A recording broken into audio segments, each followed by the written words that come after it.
it's interesting that you say that, you know, you have to, in this show, you know, where is this hedgehog? You've set a very clear, you know, that's the attention all the time.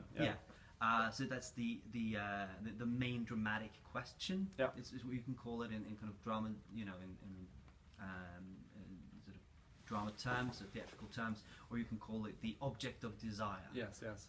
So in a sense, in order to make sure that your the kids that you're working with, or in this performance, or telling the story with, don't derail. You have to give them a very, it seems advisable to give them a very clear object of desire. Well, I find that it's very helpful. Yeah, I think I usually it is very important to focus attention from the start also. Otherwise, especially it is easy to lose it. So I think it's important. It might be possible to do without, but I think I've always had that myself. And that means it seems to me also that it's you make it easier for yourself if you bring it in very early. You know, rather than spending a long time kind of setting the scene or creating the world, that you need to somehow get to that main dramatic question as soon as possible. So you might say what we start with this first. This is kind of like just first it's if you can break it down, it's like, okay, I meet them outside, safety. I am Torgrim, and I'm a nice guy, and I really like you guys. let's go in, and you will all sit with me, and while the adults will sit and watch, so we will be together. So we'll go inside. It's a dark room, and there's a musician, and so we have to greet him as well, adjust to the place. So that's safe. Okay, we're safe. And now we're going to enter another world, and so we do that together, like a ritual. And now we're in the world. And then just very briefly present the forest, and then the first character comes in, which is Helene Harefrøken, a hare, a rabbit, here. And she basically very quickly introduces, I'm on a quest to find Bala Hedgehog, and then it starts. And then there are some moments along the way that I have to escape from the hunter, and but it's always with the main goal in mind. So there's like small deviations, and then back to the main goal. Yeah, so it's quite quickly. Also with this thing with the more elder kids, which I told you about, sitting in the darkness, being more of a character. So it's always this thing about wonder, starting with wonder, and then introducing myself, and then the main thing in that performance is that my character has forgotten who he is, and I need help. Right. So then I start, but I remember one thing, I remember a story, maybe that can help us understand who I am. Yes. And so their attention during that story is to understand, who am I? Why am I telling this story? And after hearing the story, they realize, at least 99% of the time, that I'm one of the characters in the story because of the fact that I look like him, or I have some elements from that. So then there's also a focus, but it's different in the older age group. Yeah. We're getting towards the end of the interview, but I wanted to ask you about at least one more thing, which is the response from the children. Have you noticed, is there any difference in how kids react to a fact-based story or a mythical story? I guess it also depends on the age group. Yeah, of course, okay. But let's say if we compare children within the same age group, so you've done fact-based performances for teenagers, and you've performed perhaps myths or legends for teenagers as well. Teenagers. Well, it's there is this concern about truth. Like, is this really true? Is this really true? Especially if you say it's there's this very clear engagement level on the fact-based when you are on that age. I think also it's because within that age you are starting to think that fantasy is can be a bit silly in some places, or you can be more skeptical to it, and you want to say, but this isn't real. This is the desire to divide has become more clear than before. When you are more in the beginning when you're like really young, you might actually not know the difference, because everything is the same in a way. It feels like it's fluidity. Like when I remember seeing a seal being attacked by a shark at a puppet theater show, and the seal didn't see the shark, and I stood up and shouted "No" on the first row, and I was 3 years old, but I believed that my shout would affect it, and I was really scared for this seal. So then you go to things where maybe you know you know that it is fiction, but still you are willing to suspend your disbelief to just enjoy the thing. And then you come to a time when many become more skeptical and don't really want to join in after all, and then need to get the wow feeling to do it. Or in the case of, but when you use the fact-based, it's like this really happened, and that is something that it's actually for the teenage groups. That is something real that they can relate to, which has to do with connecting to them in a way that this is a person who is their age or something like that. It grabs their attention very clearly. Whilst using myth and folktale, I find it harder for exactly that group. Then it becomes easier again as you get older. But that's the teenage group. It's usually I would connect it maybe to something that's personal, to enter into that level.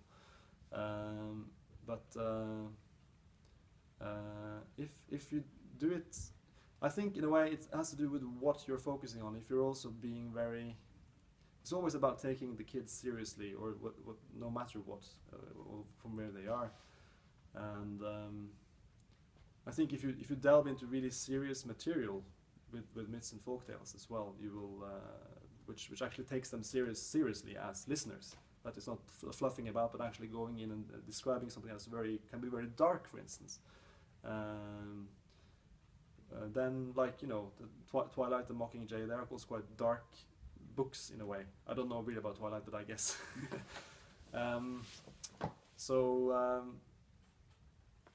The focus on truth makes it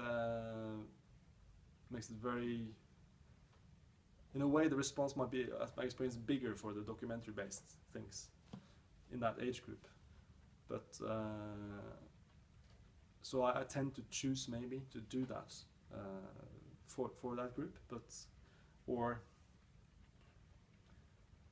dealing with material that is very clearly they can see a very clear connection to something that is contemporary for them when you tell stories. So it's about that choice. I mean,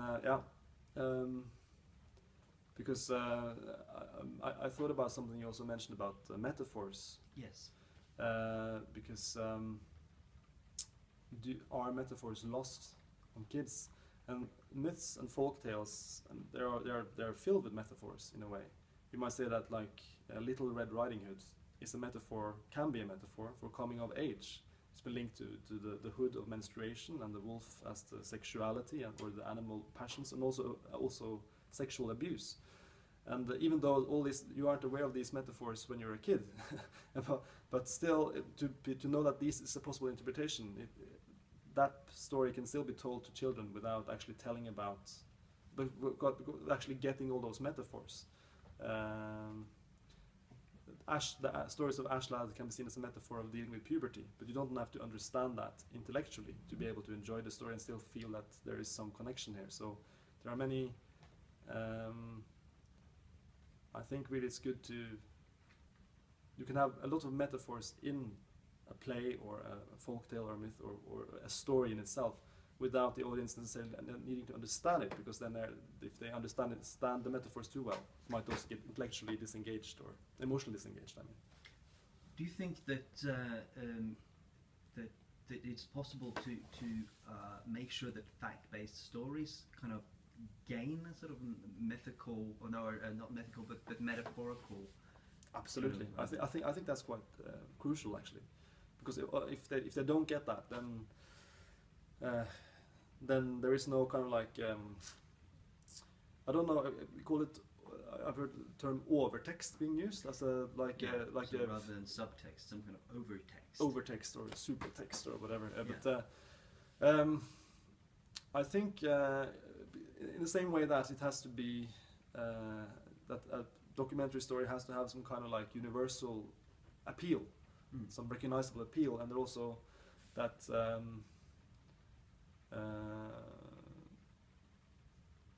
to look for.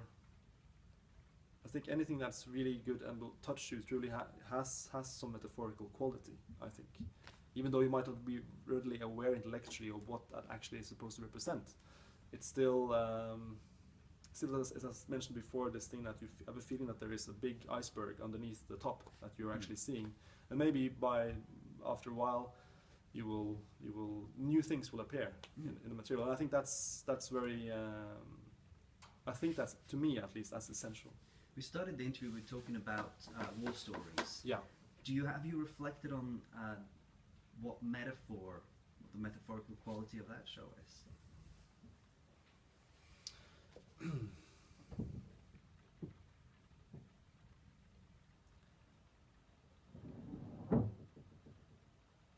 It's, if you can call that a metaphor. I'm not now. I'm thinking how to these terms now. Will that be correct? But of course, it's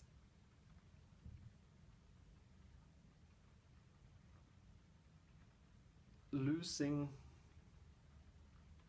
Yeah. It's a tricky question because I'm really not sure if that is actually what it is. But you have something about losing faith in something. How.